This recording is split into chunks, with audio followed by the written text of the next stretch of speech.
Well, good morning, everybody. Happy Saturday. I hope you're doing well. Welcome to the Hobby Hotline, the one and only Hobby Hotline live call in show where you can be part of the conversation. We appreciate you coming in and joining us. Thank you for taking time out of your Saturday. We have the Honorable Chris Stalegum into the house. Good morning, sir. How are you? Sure. Hoping for a good show. Hoping for some good calls today too. I am looking for Calls in a while. some good interaction, and then Yes. we have the lovable, the most awesome, the most insane Uncle Rich Klein. Good morning, sir. Good morning. And it's funny, I was going to go into a long monologue about how on Wednesday I had the inauguration in the background, and it reminded me about when I was 9 years old and how important the transition is, and lead into the transition of the hobby and how we've been changing even over the past year. But the inauguration ended up with one of the greatest cards of all, I think one of the greatest cards of all time. The Topps Now Barry Sanders, not Bernie Sanders. Bernie Sanders. Barry Sanders. There we go. I'm making him a running Make a back. That comeback. would be cooler. But the Topps Now Bernie Sanders card, with him looking like the like the old man just sitting there like, America's favorite grumpy socialist grandpa. right. Now being sold on trading cards and bobbleheads. So stock one up for capitalism. Yes, capitalism rocks. And the question is, what will end up selling more, the Dr. Fauci card of last year or the Bernie Sanders card of this week? No, I want the Bernie. I want my vote to completely be for Bernie. This meme has got me giggling like a little schoolgirl every single time I saw it. They replaced him as the fly on Pence's head. He's been for Dez's catch. This Bernie meme's been everywhere, and I absolutely love it. It's hilarious. I wish it would just keep going on and on and on. It's just the hobby creativity, or the creativity of the minds today for silliness, is absolutely awesome. Please keep it up. I want to see more. I want to see more. I want to see more. And distractions like that are very important, especially with many people still, just staying and sheltering in place and locking down and going out as little as possible. And I think that's kind of cool that we still find ways to laugh. Is it more Bernie Sanders or is it more his mittens, though? I think it's the mittens. I think it's the mittens. The grumpy old man look of it is what makes it such a great part. And by the way, this is not a political discussion. We're not arguing policy. We're just talking about what a cool card and a cool photo that is. So understand, this is not political. This is just Topps taking advantage of a nationally watched thing to realize we can make a cool card. So, this is not Republican, this is not Democrat, this is not socialist, this is not capitalistic in many ways. It's just a fun card. And let's look at it that way. Yeah, I mean, it's humorous, it's funny, all the different places. And who would have thought that Topps is the funniest usually Topps gets. It's maybe the garbage pail kids typically, but the fact that they just decided to do this, I think it was just awesome. I really liked it. Occasionally Topps does fun things. You don't forget the Bonga Puffer card of the early 2000s, the two-player rookie card, or in 1971 when they put all three players, pitchers by the name of Reynolds on the same card, number 668. There are people at Topps that are creative, and every once in a while we get to actually see it, and that's what's kind of cool. Yeah, no, I absolutely love it. It's hilarious. They need to do that more and more to keep the industry and everybody light, because, why so serious? Why so serious? I am kind of afraid that we may see Bernie show up on a baseball card in Series 1 this year. Oh, that would be hilarious. Hey, don't forget, in 2008, after the Red Sox won the World Series, there's a photo of Rudy Giuliani celebrating with the Red Sox. Topps put that variation in. 2007, they put George W. Bush on the back of, and then they fixed it and it created a hype on the Derek Jeter card.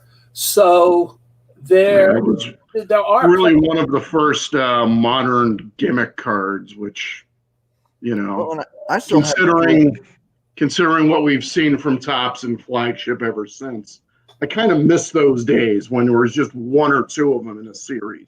yes. Yeah, I still have the George Bush throwing out the first pitch at Arlington Stadium card.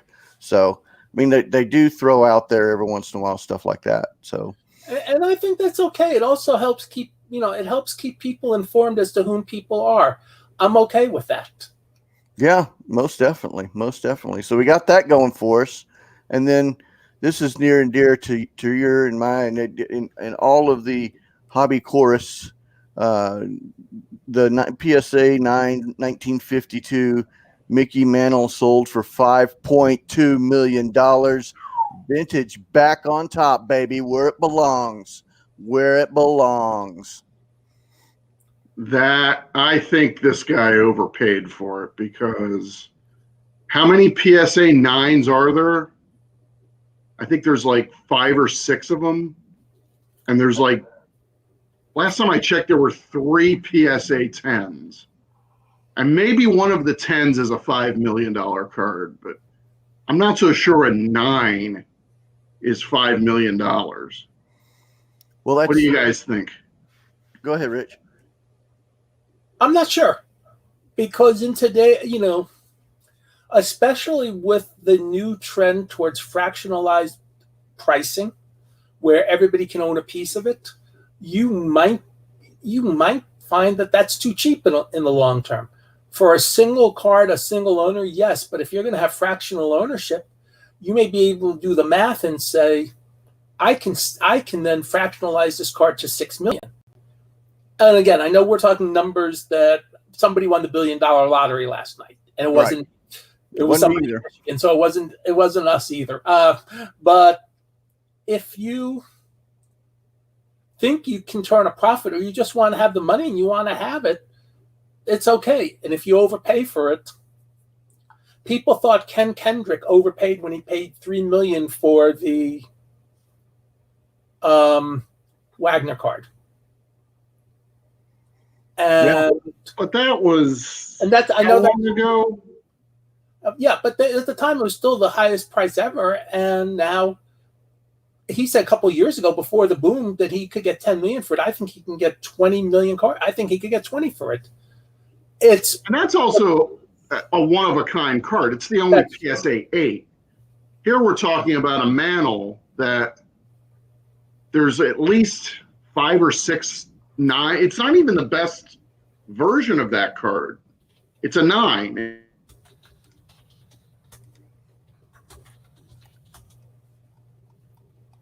Yeah, well, I mean, I'm that's what the looking market, up the pop report right now.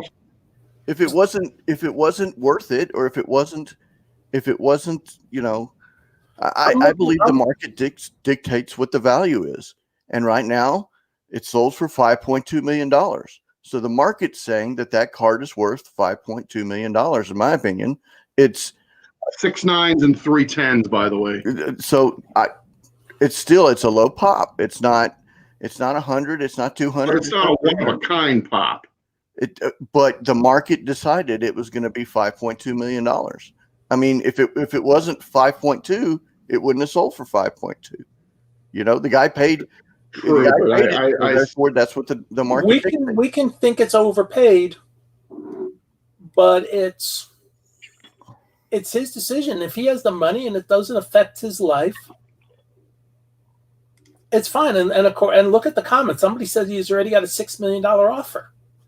Yeah, I mean, you could flip for $1 million profit immediately. That's not bad. No, bad. I'm curious to see what this sells for 5 or 10 years from now. I think we all are. I think the hobby has evolved. This is what I was talking about with transitions. We're now transitioning where the best of the best is really becoming the best of the best. It's almost becoming, artwork, like pieces of art, and you're hearing the hedge fund managers getting involved. you're hearing the financial people in Wall Street taking it up a notch. They always were interested in cards. Now they're interested more in the super high-end cards. I mean, back in the day, there used to be people New York has some really strange laws. One of which is that you can legally sell baseball cards on the streets in New York, any paper product, because of how they used to sell newsstands. Baseball cards fit as paper. Therefore, people would actually set up tables on the streets of New York selling baseball cards. And because you didn't have to pay for it, really, you had to make sure you got your material to and from safely, but you didn't have to pay for it. So you would set up legally selling cards on the street because they were paper products.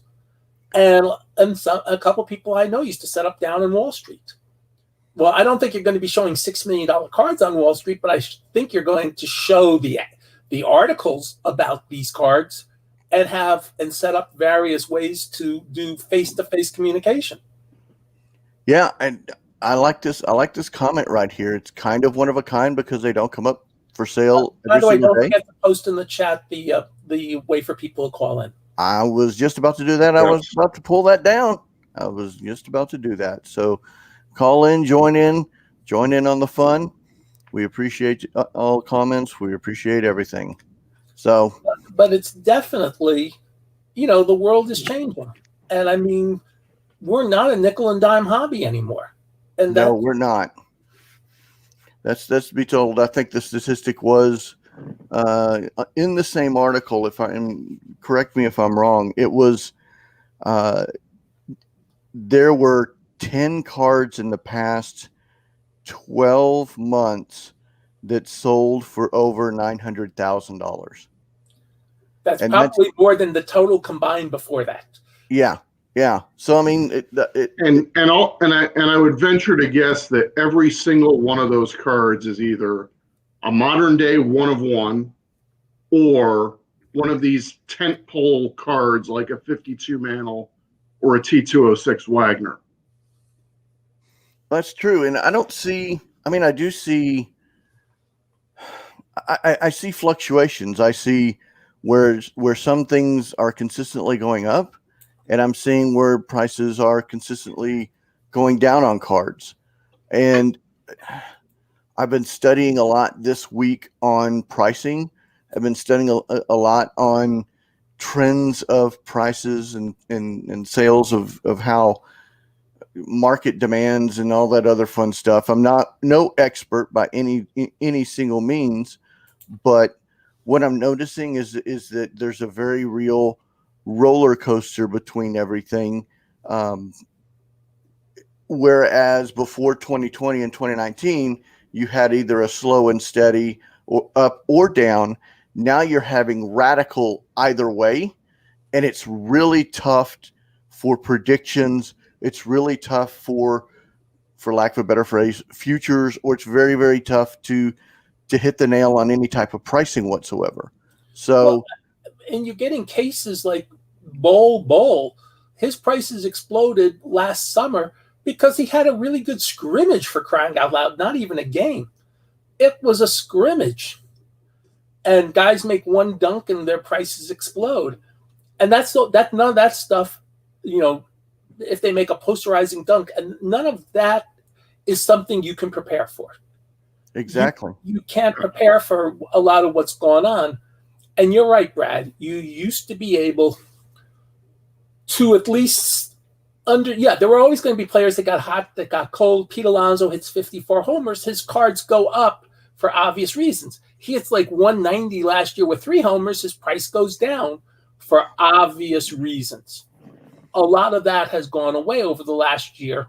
It will come back once we get back to normal. So, I'm sorry. I'll give you another really good example of that. Was look at Vlad Guerrero Jr. So his weight has now was an issue for the past couple of years. Well, he released a picture earlier this week. This dude is stacked and half his size. And if he fixed the hole in his swing, he's gonna take it out on that baseball. Well, I watched the Christmas Day game where Zion Williamson played. Zion Williamson also looked good. He also looked like he lost some of what they call your childhood, your baby fat.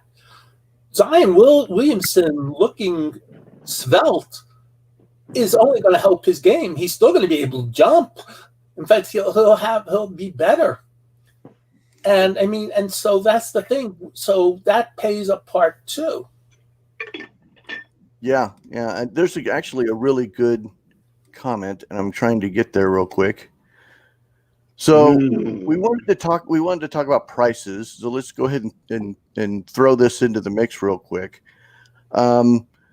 Chris, what do you think of this $1,200 price tag on 2020 Donruss basketball? If somebody wants to pay me $1,200 for maybe $75 worth of basketball cards, I'm all for that.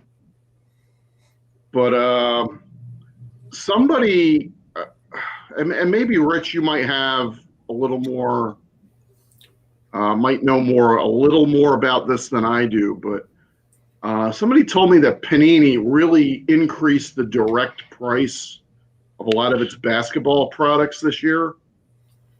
Well, I don't order anything direct. However, that would make logical sense because as you pointed out about selling the boxes, if the marketplace dictates that's the price, that's the price.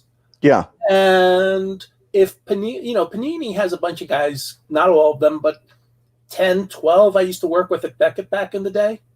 They have a lot of really experienced hobbyists who understand what values of cards are. They understand what they're trying to put it into boxes, and they want to try that. And they want to try to make the box on the average somewhat representative of what you're going to pay on a suggested retail price.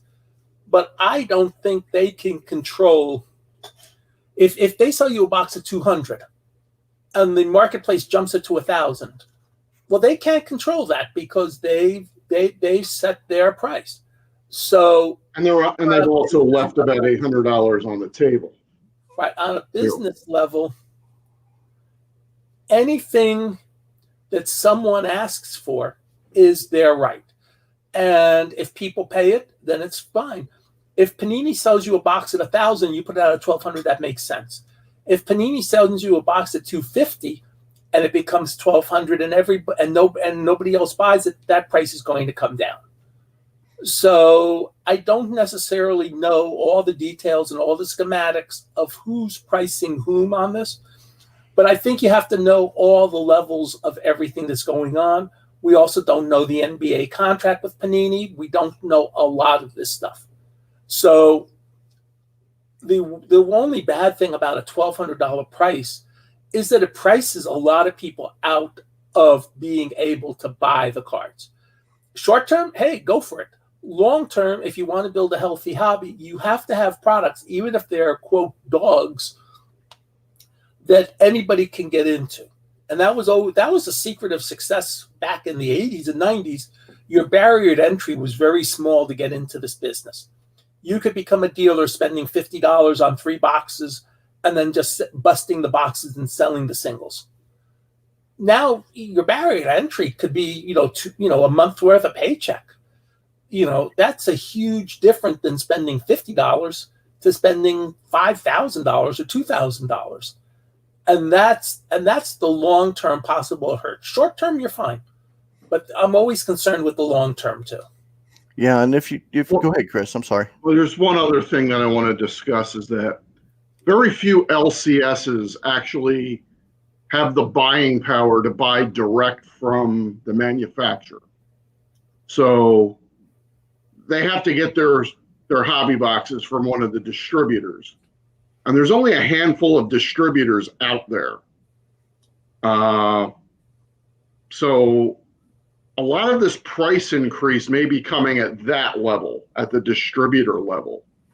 That's true. And remember also the breaking community is also important because they're also buying the boxes for the most part, from the distributors and not directly from the card companies. Well, let's go down that rabbit hole for a second. I thought about that, and maybe they are, maybe it's leaned towards the breakers that are maybe to slow down that consumption. I don't know what it's geared towards, but if you're breaking even a $1,200 box, even myself, I can't afford a $300, $400 per team, whatever break.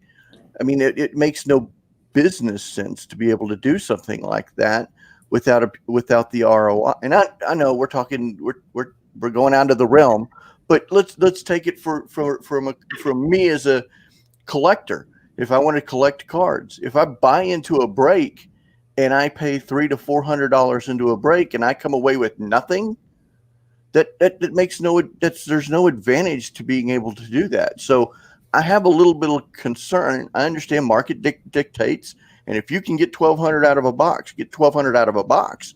But my biggest concern is pricing people out of the hobby, and we adjust, and it's going to go. And I don't know. I'm a little concerned. I'm not worried, because what'll happen is eventually people will start saying enough is enough, and it will slow down, and the market will correct itself. But I am a little concerned that in the beginning, we're now seeing this huge pendulum swing,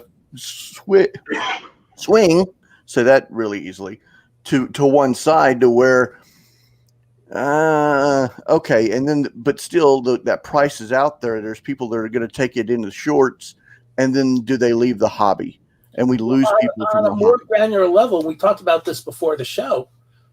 I picked up a couple hangers of Heritage High Number yesterday. Yeah, the let's talk about that. $22, $24 with tax, whatever it was. 3 packs, 8 cards each. 20. So basically $1 a card. So if you made that into a hobby box, the hobby box is about $175. And I wonder if that's the future of retail, where it's going to be somewhat similar to candy bars, where you'll keep the price point the same, but just reduce what's inside. And that may also help some of the retail mania, when all of a sudden you're getting less in your retail product. Yeah, I did. I Thursday, it was either Thursday or Wednesday, I went to a big box store and took 2 hanger. I saw Heritage, 2 hanger, a whole full row of hanger boxes for Heritage. Picked 2 up, threw it down on the register, figured it'd be $20, no big deal, something to rip. I haven't ripped anything in 2-3 weeks, so I figured let's have some fun. I got to the register and they were $24.99 a piece, and I'm like, okay, wait.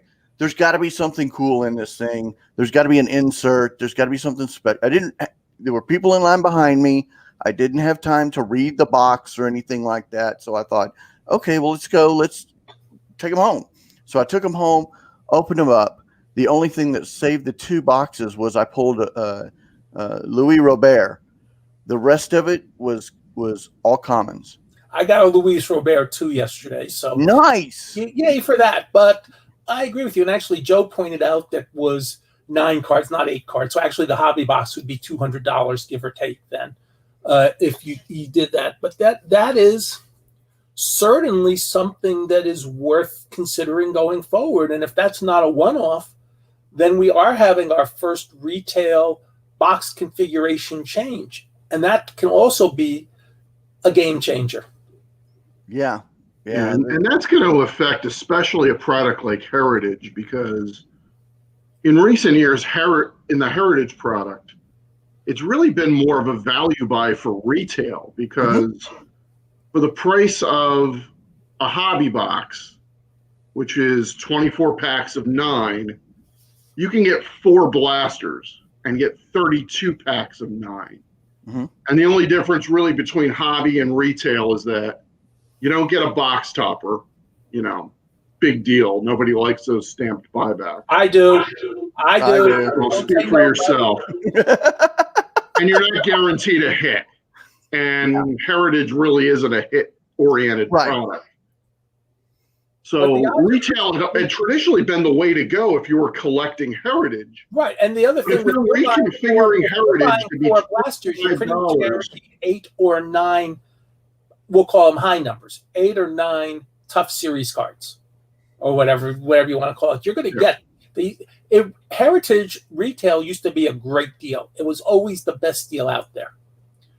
I actually once did something years ago with Topps, and I discussed in my old Sports Collectors Daily column about the difference of buying Topps from a hobby store. This is like 2010, and Topps from retail, based on what you were looking for. Because I love the code cards, I love the chase for the old cards. Well, if that's really your primary focus in those days, you were actually better off buying retail.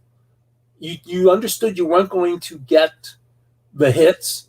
You understood you weren't going to get, some of the other inserts or parallels, but you were going to get the spins at the wheel.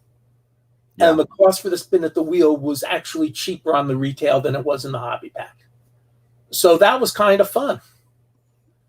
And I think everybody does a value proposition for the thing. And yes, Kevin, there's a link at the bottom of the stream where you can call to get in, and Brad will put that into the chat for you too. Yes, I'm putting it into the chat right now. We're all talking about Heritage Hotline, by the way, Mike. Yes. Heritage high numbers. There it is, right there. Please call in, join in. I'll let you in, and we'll help everybody, or we'll go into the topics of that you wanted to. Sorry, guys, I'm not feeling well. I've had a fever most of the week, so I apologize for this being this way. Correct, I am going to get tested. Yes, I'm going to get tested. Good. Just for you, Rich. Thank you. I worry about you, son. Mr. Hey, Jones. another thing that I wanted to bring up. Oh, we got a guest. Okay, let's go to the guest. Hey, Kevin. Hey, how's everybody doing? All right. Good. Just getting ready to go out on my morning walk here, but I wanted to back up a little bit with something you guys were talking about with the just the escalating prices of product, $1,200 for a box of Donruss space basketball and so on and so on. What I've been thinking lately is with creating this high entry point, it's really it's a double-edged sword for the hobby, I think. Because when you have a $1,200 box and you're going to get, I think one of the guys said, maybe $75 to $100 worth of cards out of that box, it's also going to dry up the singles market, I think, and then drive people to overpriced breakers where you're having to maybe buy into a team, or you're left with maybe $10 of cards in your break that you bought into, if that. And I feel like, and Rich, I guess this could maybe go to you, as with so many years of hobby experience, I feel like the hobby needs us, quote unquote, rubes to kind of keep the wheels churning underneath everything. I mean, yes, we could have a super ultra high end singles market, but in a way, I mean, don't they need people to continue to be able to afford these singles? I mean, $1 a card for Heritage Commons, which was being discussed. It's crazy. They need people to be able to keep these wheels churning kind of underneath it all. And I just kind of wanted to see what you think of that. Well, Chris has a lot of experience too, and I can tell Chris is ready. So go ahead, and then I'll follow up. I enjoy having a lot of rubes like you in the hobby. No offense. Yeah. Because you're taking the financial hit. You're the ones that are paying $25 for a hanger box or $1,200 for a hobby box, and then dumping your cards or just leaving them on the shelf, leaving them on the counter at the LCS. So the collectors like me can pay pennies on the dollar for the same card. So for that, I salute you, sir. You are saving me and a lot of other collectors a lot of money. But I also pointed out, and I think I pointed out in one of my columns, that the barrier to entry, the BTE, is changing when the price points are that high. Yes. And somebody like Chris, we all want I've seen this comment recently, FOMO, fear of missing out. We all want to be the one to get the hot card out of the box to be, hey, we won. Well, $1,200, not all of us can even afford the hot card out of the box, where if it's 75, more of us can afford it. And then if it's 20 at retail, even more of us can afford it. And so it's a really tricky situation because you want to have positive energy, but you also want to have entry points where people can come in. You know, you want to have the entry points where people can come in, where people can join the hobby at a price point they want to be at. They don't want, you know, you don't want everybody to come in. And usually if you see something left on the shelves at Walmart, that's usually a pretty sign that it's not the product that's flying off the shelves on the hobby retail or the retailer they think somebody can flip. So that may be where you start. And you start with one or two of those. And I mean, I know it's counterintuitive, but if you're opening to bust, buy what somebody else doesn't want and enjoy it. I suspect these Heritage Blasters that are going to end up at clearance price at $10 each fairly soon. And when they end up at $10 each, then it's real. Then it'll be right at the price point it should have been in the first place. Well, I'll tell you a funny story. I mean, I was finding 2018, 2019 Donruss basketball blasters on clearance back in, late 2019, early 20. It was pretty hilarious, actually. Kobe Bryant was on the box. I mean, that had the Luka in it, obviously, for Donruss, but it's just pretty funny. One last question I got before I'm going to hop out, and I appreciate you guys letting me on, is another thing that I'm kind of wondering, with backing up even further in the discussion regarding the prices of cards. I mean, I've seen it. I'm a vintage guy, always have been, always will be. And the exponential price growth that's going on with everything still, with no slowdown, it's even speeding up more, I feel like. Is this hobby, ultimately, it seems like it's just going to be a bunch of, millionaires, e-celebs, athletes, and hedge fund guys all just kind of trading cards between themselves, like classic cars and yachts and fine art, which somebody had mentioned fine art earlier. And once in a while, some of us, again, rubes, kind of are lucky because, we found Grandpa's, 1972 Oldsmobile, in the shed untouched. But like, is that what it's devolving into? I mean, $100 million hedge fund, that's a lot of buying power and a lot of freaking cards that are going to get all be that way just because the packs have common cards in them. So you can never be all that way. The market there will be that natural, expansion of, hey, up here will be the hedge fund guys, down, over here will be the guys that like to go through bargain bins, and there'll be a middle too. And you know what? That's okay. Because, if you own something, the rising tide like lifts all boats or whatever the expression is, that's okay. I just want to have a hobby that's a little more, hey, everybody can come in at some point. And I mean, if the way you have to come in is through the bargain boxes, guess what? That's how you're coming in. And it may not be how you wanted to come in. It may not be how you could have gotten in 5 years ago. But if you want to come in and you don't have the millions and you're not, part of the hedge fund, you may have to do the fractionalized ownership thing. You may have to do, the cheaper, the not so hot boxes. You may have to do that. That's all okay, because that's in reality a free market system, and nobody's forcing you to buy. These are not groceries, right?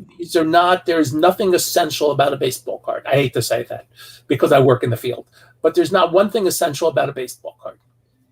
Yeah, I think too we need to parse out what we mean by the hobby. The $5 million Mickey Mantle, the $3 million, the $3+ million T206, the one-of-one rookie cards. That's one part of the hobby, but it's not the hobby. We need to maybe separate that out from what the rest of us do. Yeah, and I'll use I'll use a personal example for me, just because like I said, I like to do vintage, and so back in April, I bought a 1956 Topps Jackie Robinson. Very nice. Very nice card. PSA 6. I paid $400 for that, which I felt like I was overpaying for that card at that time. And that's about at the high end for my budget for a nice single. And now I look at that same card here 9 months later, that is double that, even plus a little bit. And at this point, I mean, now I would that card, if I didn't get lucky and get it when I did, because I did kind of pull the trigger and I was like, it's now or never, because I saw what was happening. I'd be priced out of that card now. The Satchel Paige is another one that I wish I would have bought when it was $700 for a nice 5 or 6. And now, a 3 is $1,600, and it's challenging, the exponential growth. It's hard. But anyway, maybe I'm just rambling and ranting. But it's also not sustainable too. That's the good news. Everybody has prices they're comfortable with, and everybody wants a deal. And sometimes it sounds weird to say, and it's actually going to be, to some extent, the topic of my next Client's Corner column. What you think is overpaying may not be overpaying at all. Right. And that's something to consider too. Obviously. where, and maybe we're all wrong. Maybe these $1,200 boxes end up at $3,000. I mean, junk wax, overproduced wax, that's now finally hitting the market that we said, everybody said 30 years ago, this will put you through college. Well, now it'll actually put you through your retirement. Let's not get that. Yeah. Well, Kevin, hey guys, thanks a lot, man. It was good to hop on. It's been a long time. Join anytime. Come on All anytime. right. We love to have you on. Yeah, good to see you guys. Have fun. All right. Thanks for joining. That was a good nice. call. It was a great conversation. Love it when people call in. Please call in. I will actually here in about 2 seconds. I'm stalling because I'm trying to find the link real quick. I'm waiting for people to call in and have more of a conversation. That was fun. That was absolutely fun. And enter, and there we go. Now you too can join in the show. We appreciate everybody coming on. And then once again, we got to say what's up to the sports card shop at MoCo. Thank you for having us on this way. We appreciate you. And hopefully if the shop's not too busy, y'all can jump in and have us a little chat. Pat, call us if you have something and show us what's going on in your store. We love to see actual. Yeah, I would love to see what's going on. Love to see. Where's that at? Oh my gosh, I think it's Indiana if I remember right. I can't remember. Yeah, okay. Because I live in the DC area and we call Montgomery County, Maryland, MoCo. So I can't remember off the top of my head. I just remember that they actually have us on live, and I just wanted to thank you for having us online. So let's talk about what I had the biggest fear of happening towards the end of last year, and that's Project 70. Project 2020 version 2.0. Yeah, part D. I know a lot of people are going to like this. I know a lot of people are going to jump in on this. I was not a huge fan of Project 2020. I was one of the few that didn't jump on the bandwagon and run with it. I understand what Topps trying to do by expand it, but to me, again, this is me. This is jumping the shark as far as I'm concerned. This is a money grab, and it may not be to Topps, but I feel like this is a money grab.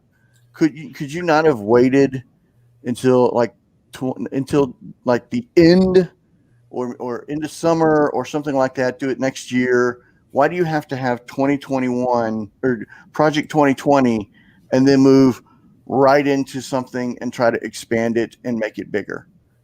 What's wrong with that? Seriously, if Topps had success last year with it, they probably made money. It's Oh, good. they made money. So they made money.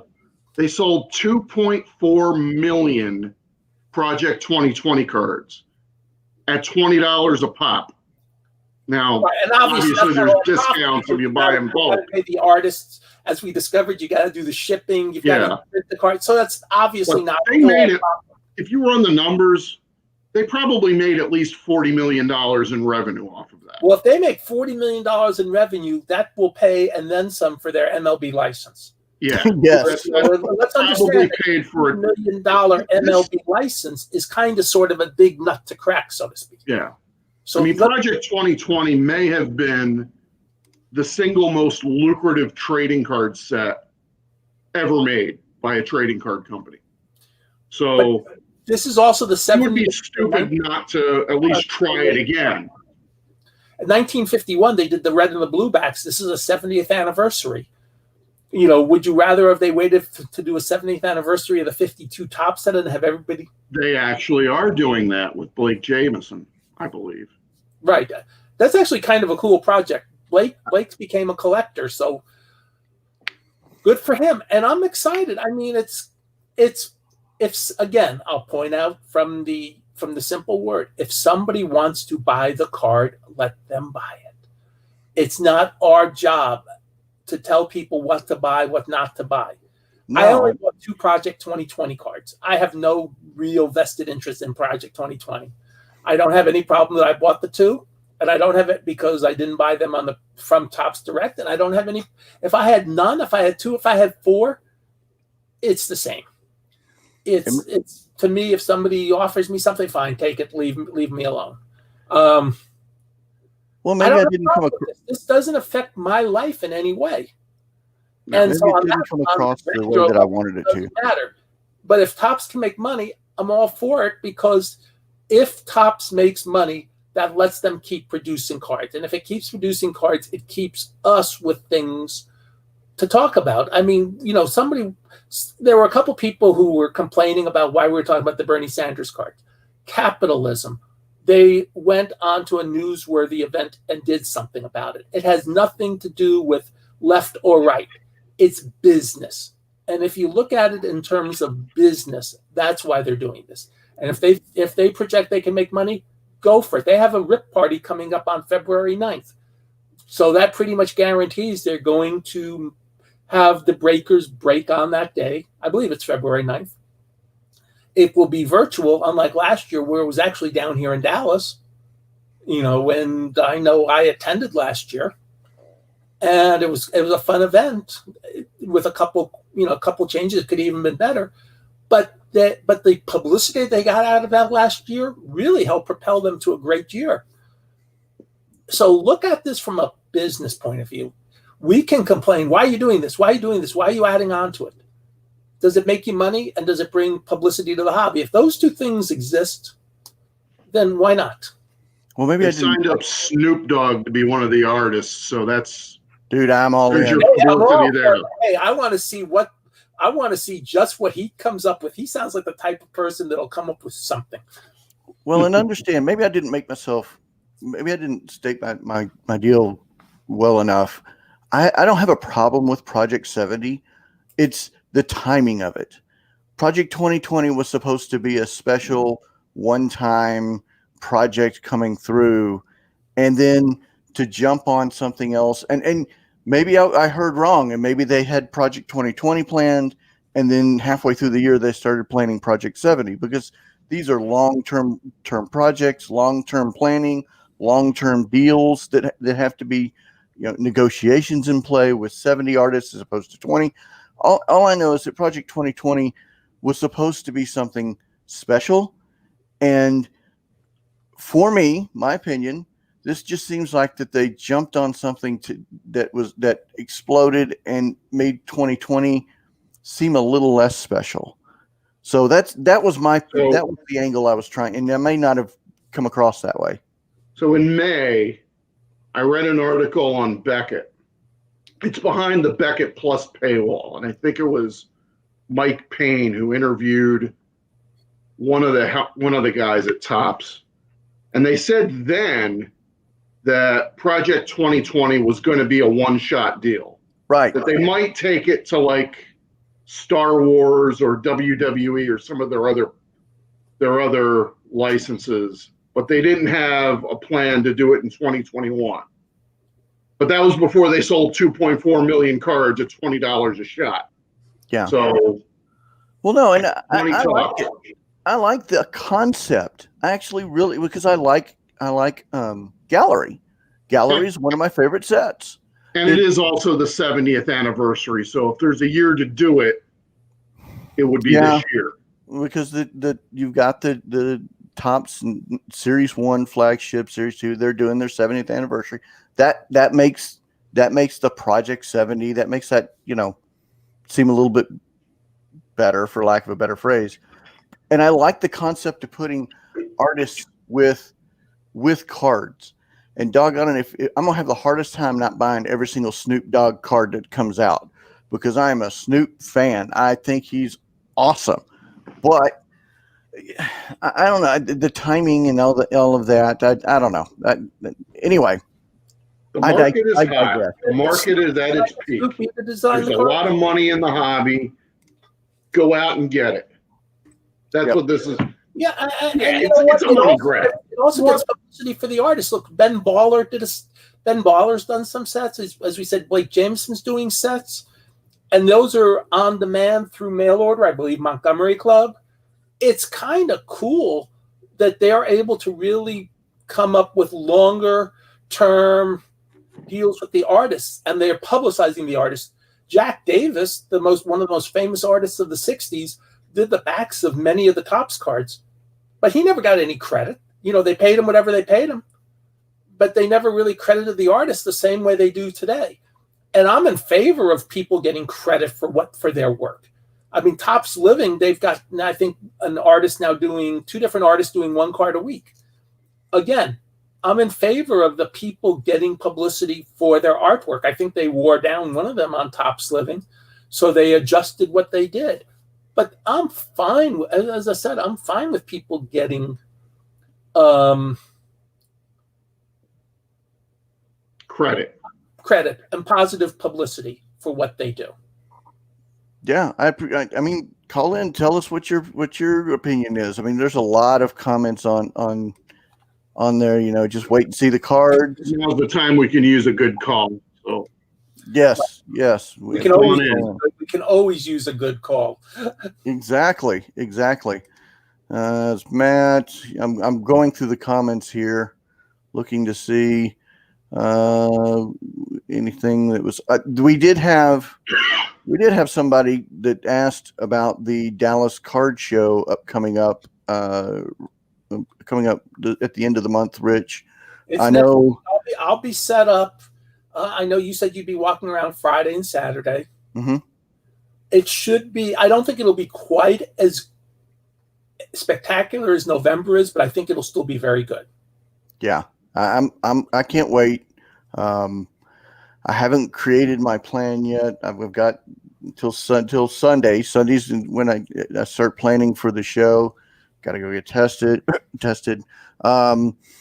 So there's a whole bunch of stuff that I've got to do. Chris, have you gotten any news on when they were going to start, if they're going to start doing any type of shows with now the COVID vaccine ramping up or anything? Earlier this week, they canceled the spring Philly show for March. I think the summer Philly show in June, July-ish is still on for now. But the Philly show is off. I haven't heard anything about the Chantilly show. Mm-hmm. And that's usually of the three shows that they run in Chantilly every year, the spring one is usually the big one because they bring in a lot of football signers for that. I haven't heard one way or the other. Talked to Joe in a long time, but I suspect it'll be something similar to what they did in the fall. Yeah. Which is, you might get a couple players signing, with very restricted, with a very restricted way of getting their autographs. You'll probably have two shifts again, to come in for them to do deep cleaning, which is what they did last time. And yet, Kyle's show is very busy in November. And Mhm. but as well tuned in as you and I are to the local hobby, we didn't hear of any outbreaks or anybody getting sick from that show. Nope. I didn't So, get sick, so so I think I don't see a reason why not to be there. One strange advantage, and I've always told Kyle this, is that by the way the doors, the loading door is open both usually Thursday, Friday, and Sunday, is there's always air coming into the room. Mhm. And the weather forecast actually seems to indicate that we're going to get lucky. It's going to be a high of 60, low of 40, Yes. give or take. It's going to be tolerable to have that door open enough where, if people can come in, you're still going to be getting the fresh air coming in. Yeah. And I think that really helped too. So I'm looking forward to the show. I've been going through my stock. I've been repricing cards. I will tell you that I am shocked at some of the prices I see, Yeah. and books on it. I mean, and just shocked on some of the marketplace I see. It just floors me. And I'm thinking, why? It's all stuff I don't understand. Some stuff I do, some I don't. But I'm going to be interested because I'm going to transition to a sadder topic. We've had a sad trifecta recently. Yes, we have. Of 3 Hall of Famers, Don Sutton, Tommy Lasorda, and Reggie Jackson, and Hank Aaron, who have all Hank passed. Aaron. Reggie died? Not Reggie yet. Somebody on one of my friends who sends out a daily trivia thing, after Hank Aaron sent out their next question and forgot to rechange the edit from in memoriam. So I posted on a Facebook baseball player passing thing. So-and-so sent out something saying so-and-so passed, but I didn't find an obit. It turned out they had to send an apology. No, we screwed up. We sent out an in memoriam when we should have changed the title. But it's very sad. Hank Aaron's passing is huge in the hobby because when I first started, Hank Aaron was as much of a name as anybody because he had just hit the 715. And he stayed in the news for a few more years until he retired. And then he I don't want to say he faded. He never really faded from sight, but you didn't see him as much as some of the other Hall of Famers. He did some card shows. You'd see a card occasionally. But to show how great of a player Hank Aaron is, when I saw a baseball reference stat, Hank Aaron is number 1 all time in total bases. The number 2 guy is Stan Musial. Stan Musial would need 2 more peak seasons to touch Hank Aaron's total base record. That's how good he was. And everybody talks about the home run record. If you subtracted his home runs and just added up his singles, doubles, and triples, he still would have had 3,000 base hits. Right. Yeah. So yeah, I mean, and he fielded well, he ran well, he threw well. He truly was what we call the 5-tool player. Don Sutton is what we call a compiler. But there's something about being a compiler for more than 20 years as a major league pitcher. He didn't get hurt. He pitched and he pitched and he pitched and he pitched. And Tommy Lasorda was just a great personality. Right. And he got famous for basically being Tommy Lasorda, but he's also a pretty good manager. He was. And, he won 2 World Series. So in all of these cases, we can't overestimate their importance to the game. Each one of these 3 people were very important. And Don Sutton basically taught himself how to be a broadcaster.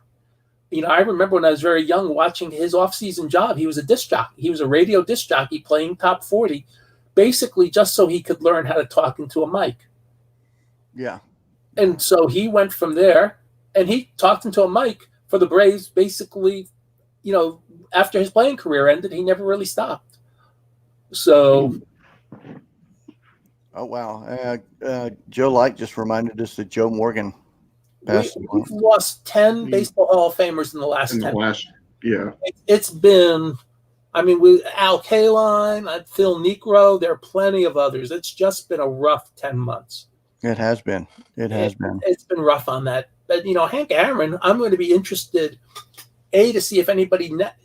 I would imagine if it was this week, people would really be going crazy at the show asking for his cards. I bet you there'll be people asking for Aaron cards next week. Yeah, and Yeah. And the thing also, too, is that thanks to sticker autographs, there are going to be Hank Aaron autographs and Topps products for at least the next probably 3, 4, 5 years.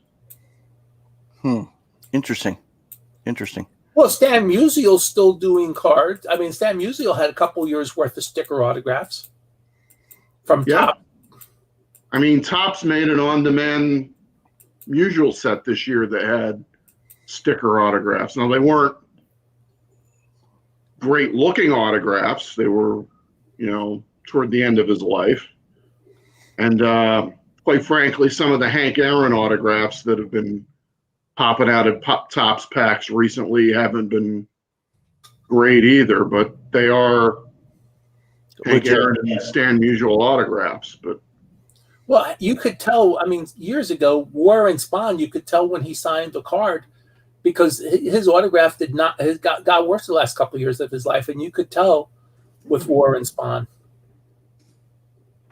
Yeah, I read an article a couple of years ago about, I think it was in Stan Musial's obituary, that every day, 5 days a week, he would drive into the office of his own personal memorabilia company, and he would sign like 100 items every day for like years. So there's bound to be a lot of these autographs that are out there. Well, there's also Dale Earnhardt Sr. Every morning he'd get up, he'd go to his basement, he'd sign at least 100 autographs before he went. It's the same thing. They understood the commitment to their fans, and they signed. I mean, 100 autographs does not take a ton of time to. Yes, you have to make the time for it, but it's not like it's going to spend an 8-hour day. You can do 100 autographs, and depending how fast you sign and how easy it is, you could probably do 15, 20 minutes. And 15, 20 minutes to sign 100 autographs is a nice testament to how these people were in relating to their fans. Yeah. So that does make an interesting point as these players start to age. Willie Mays is an example of being 89. Do they start signing more and more to help plan for their future family? I mean, could we continue to see, as those players age more and more, the contracts coming out more and more autographs being stocked away to where you still have 5-6 years worth of autographs that the cards could be released? So, I mean, what is that?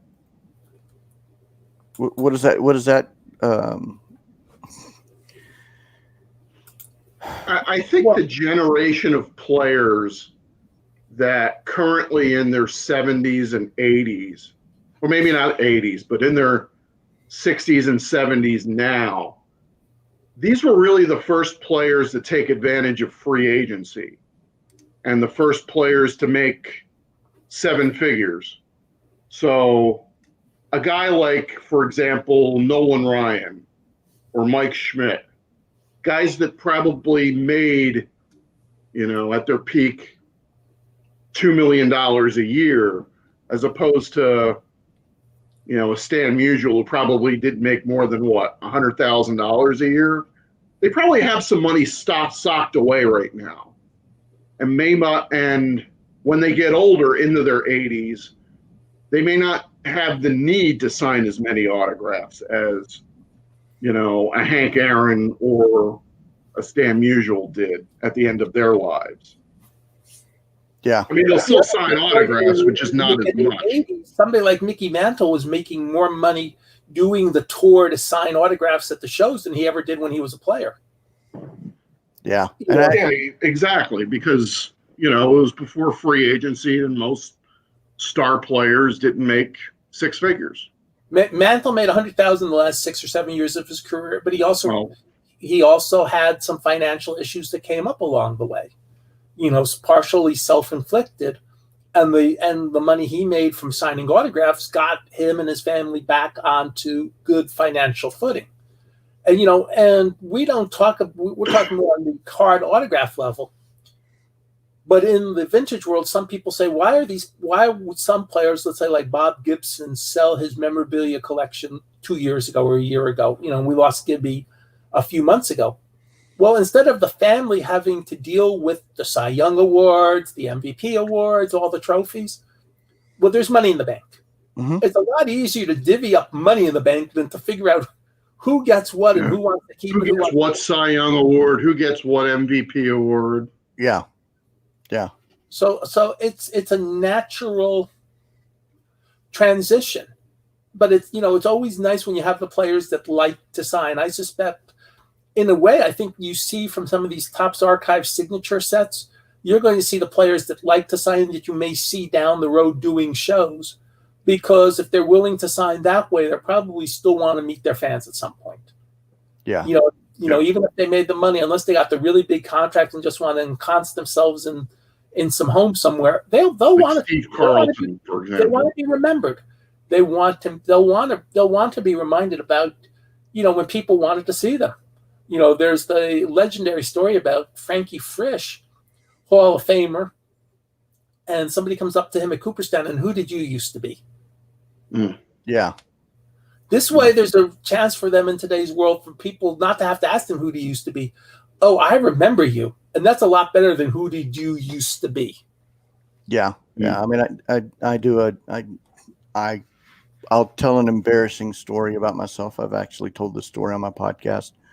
And I've mentioned it once or twice, but when I'm in my younger years, my early 20s, my dad and I would go around the card shows and collect together and just enjoy time together. And we were at a particular show, and he saw who was signing, so we went and bought baseballs, and he said, "We're going to get an autograph from this gentleman." I'm like, "Well, who is he?" And he goes, "Just get in line, son. Just get in line, and we're going to go get his autograph." I'm like, "Okay." So we go through the entire line. We go through the entire process, and I get the autograph, and I didn't pay attention to the autograph. But when we were done, I looked at my dad as we were walking away, and I go, "Dad, who was that?" And he goes, "Son, that was Mickey Mantle." And it was I tell that story because my generation at the time weren't really interested in the vintage, the Mantle. It was back when Mantle was still healthy and signing, and it was the early 90s. It was in Dallas, it was in Richardson, it was at a hotel right across on Central and Arapahoe. I mean, I remember everything about that, but there's that remembrance and that people going to conventions and getting autographs and them seeing fans. It's also the ability to reintroduce the young up and coming collectors to the older vintage stuff. So, and getting to meet those players. Let's go about the Dallas Card Show, Rich, coming up. One of the players that I'm severely excited about seeing is Ocho Cinco, because he is controversial. He's dynamic. It doesn't matter what you thought about him as a person. He was an on the field success. He was very dynamic. He had a big personality. He's part of a small history of football, and those dynamic, me first gravitating towards wide receivers. It was kind of an era of change. So I love those wide receivers. I always thought Joe Horn was Terrell Owens. Some of them were better than others, but I thought they were all they were trying to make the no prima donna era of wide receivers. And I think yes, occasionally some of them, Randy Moss with that infamous thing in Green Bay, stepped over the line, but for the most part, I had to admit, I couldn't believe anybody complaining when Joe Horn placed the cell phone by the goalpost and then picked it up. I thought that was great. And then they penalized find him for that? I said, no, you should thank him and you should pay him whatever you find him for doing such a innovative ceremony. Yeah. Touchdown. I mean, there are, and people like Oshichenko who have these larger than life personalities, and you find them usually as wide receivers. Those are the guys that we remember. And then 20 years later, you remember them fondly. Mm-hmm. And you say, I remember them. You may not remember, the best linebacker, the best defensive back, with the exception of Deion Sanders.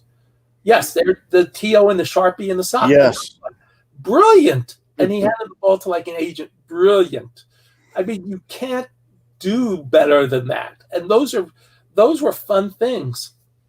And, and so we got some couple more things before we wrap up we wanted to talk about.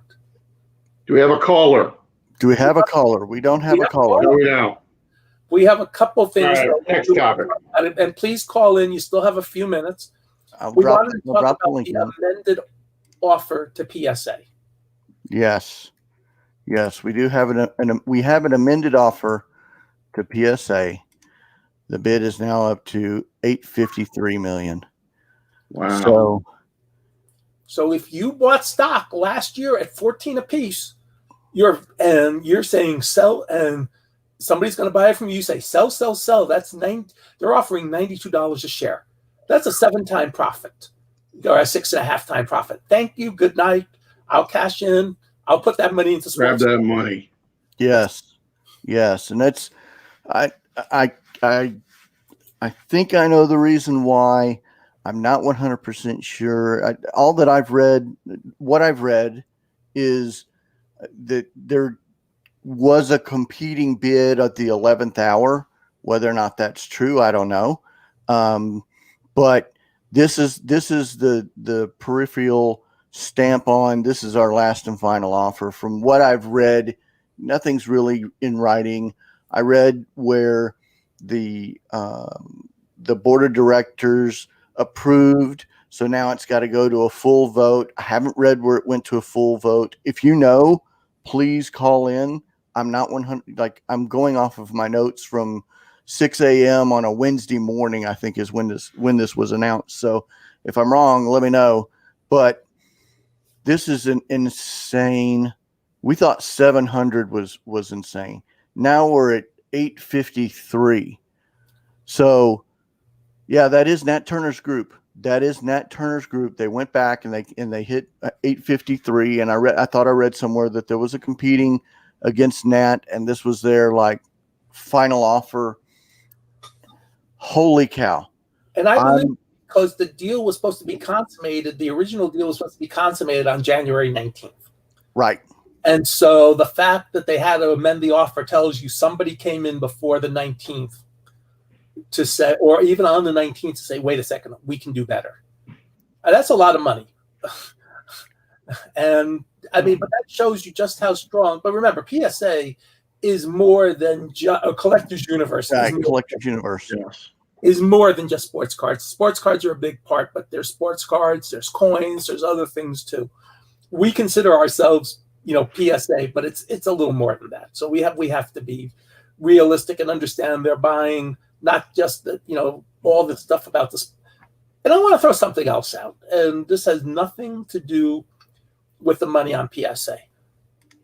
With all else going on, but one thing that PSA really needs to be commended for is they've always, the last few years, there's a lot of information that they post about the history of the cards and the history of the hobby, and they post it for free as part of their website. There's no cost to look at there's no cost to look at a lot of their things. Those type of articles are not put behind a paywall. You can learn a lot about the hobby and a lot about specific cards and players just by reading their website. And that is something, we complain about PSA, we complain about all the grading companies. But that's a positive. That's a major positive that they provide information. And yes, obviously with this type of money you can do it, and it's like a very minor, but still they're not charging for it. And, right. And that's a huge positive. And I want to give, and I always call them out, and people say, why are you doing that? Because I'll say that on news, I'll say that on hobby news groups. No, you need to always give credit where credit is due. There's a lot of credit there to that. Chris does a site, Baseball Cardpedia. What was that site again? A Baseball Cardpedia. For the people in the back, can you say it a little louder? Baseball Cardpedia. Thank you.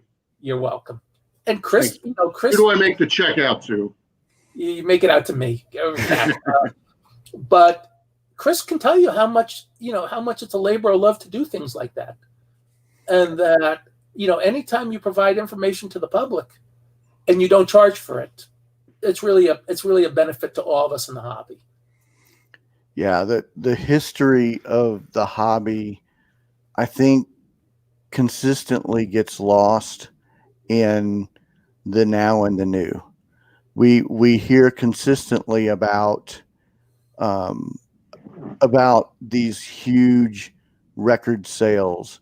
We hear about PSA Collectors Universe sale. We hear rumors of this company selling. We hear rumors about new companies starting up. But I want somebody to go back, and if I have to take this, I'll take it at some point. But I want somebody to come back and start writing about how cards in the 40s, 50s, 60s, 70s, how those concepts came to be. You've got the 52 Mantle that's just sold. Great. But what's the history behind it? There's a guy named Dave Hornish who self-published a great book online about that. His name is Dave Hornish, and he's done the comprehensive history of Topps.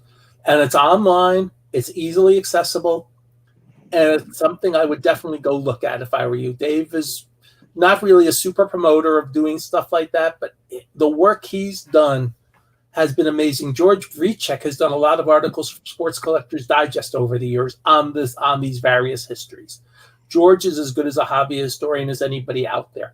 There are people out there, you just have to find them. So don't think that's not been done.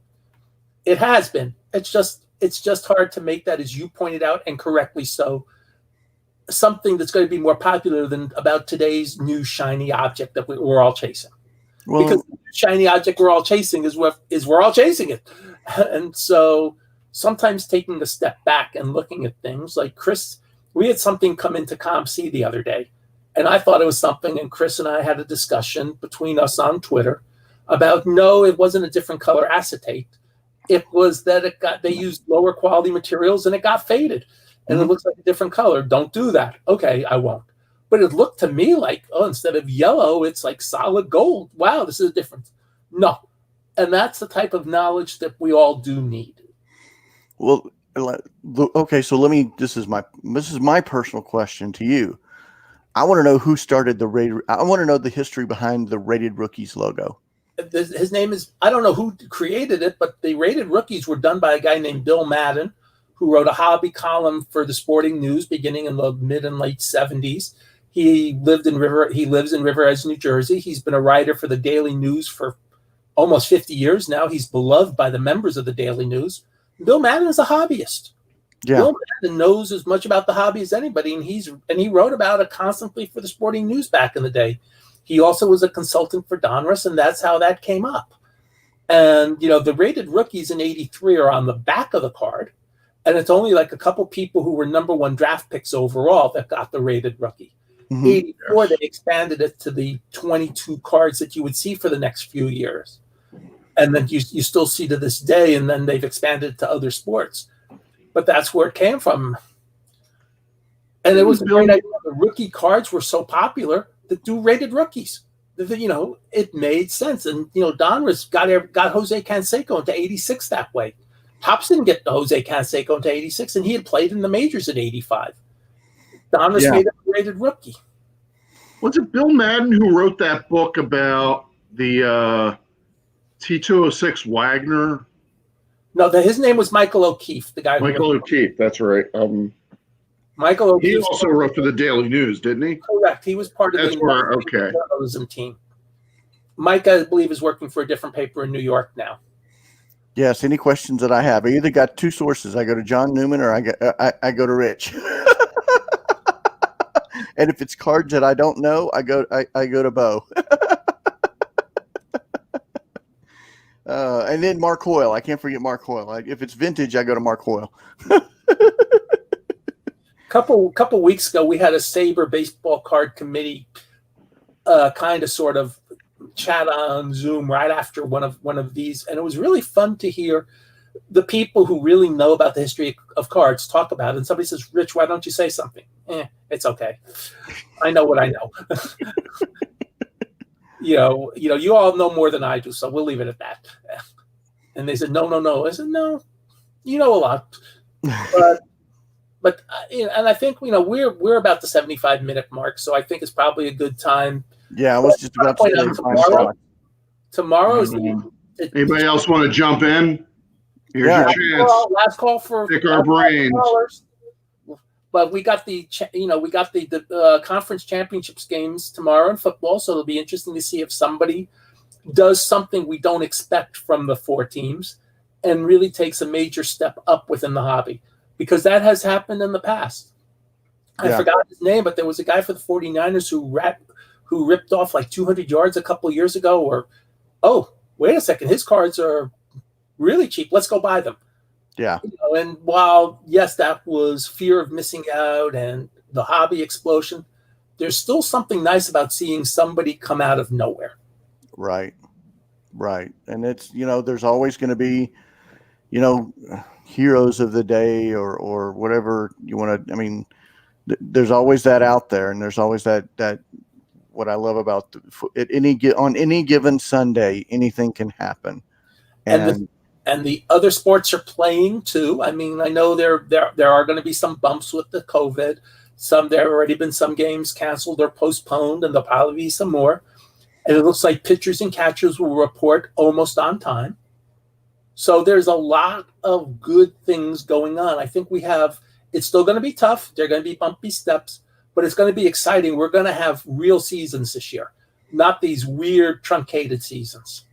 Yes, and I'd just like to do might be an MLS work stoppage though. So I saw that. Womp, womp. I know what stoppage? A work stoppage in what? Major League Soccer. What is that? I don't know what that is. A real sport, soccer.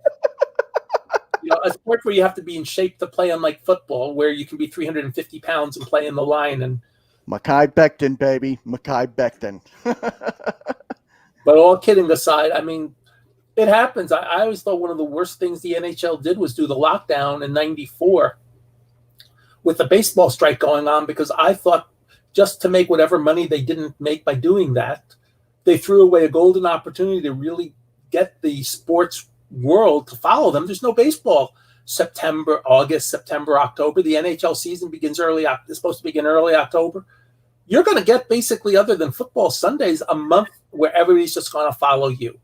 And I always thought for hockey, that was one of the worst PR moves. It was like, guys, I understand why you're doing it on business level, but on the other business level, just do it. Because, especially after the Rangers had just won the cup. Right, exactly. And the '94 Rangers were like all over the place. Exactly. And, on Letterman, on Leno. Right. So, yeah. So it's exciting. Hopefully the MLB players will solve that so Chris can come down like he did last year. It's about 11 months ago I saw you. Yeah. Came down just before everything broke, about 11 months ago. You came down and visited. We're playing in the Champions League this year, so we got road trips maybe to Mexico. So we had and I know one of the places we went to was Nick's. And yesterday, one of the Dallas Fort Worth Channel 11 did a feature on the reaction to Mr. Aaron's passing at Nick's Sports Cards. And Nick happened to and it's not Nick, his name is Dean that owns it, but he had a signed Hank Aaron jersey that he wore for the day. And he showed some Hank Aaron cards, and we got 2 minutes of hobby publicity. And that's something else. We can go out, and if you're in the business, and I saw there's a couple stores following, do things to alert your local media or your local informal media, maybe not mainstream anymore, that, hey, we're doing this because of this. The more publicity you get for yourself, the better off it is too. Yes, most definitely. Chris, you got You got anything you want to say? Final word? That's it. It's a good show this week. We covered a lot of topics. Good You show. had a caller. Yeah. We had a caller. And it was a good call. Well, it wouldn't be. We want more callers. It wouldn't be a hobby hotline. Strain on my vocal cords. More callers. It wouldn't be a hobby hotline with me on it without me saying, "You do you, boo. You do you." You do you. That's my final word. Thanks for calling in. We appreciate everybody for joining. We appreciate everybody watching. Hobby the way you want to do, as long as it's legal. All the shops out there that are showing us, everybody that's in a shop right now, hi, welcome. Thank you for supporting the hobby. And we'll see you next week. And thank you very much. So bye.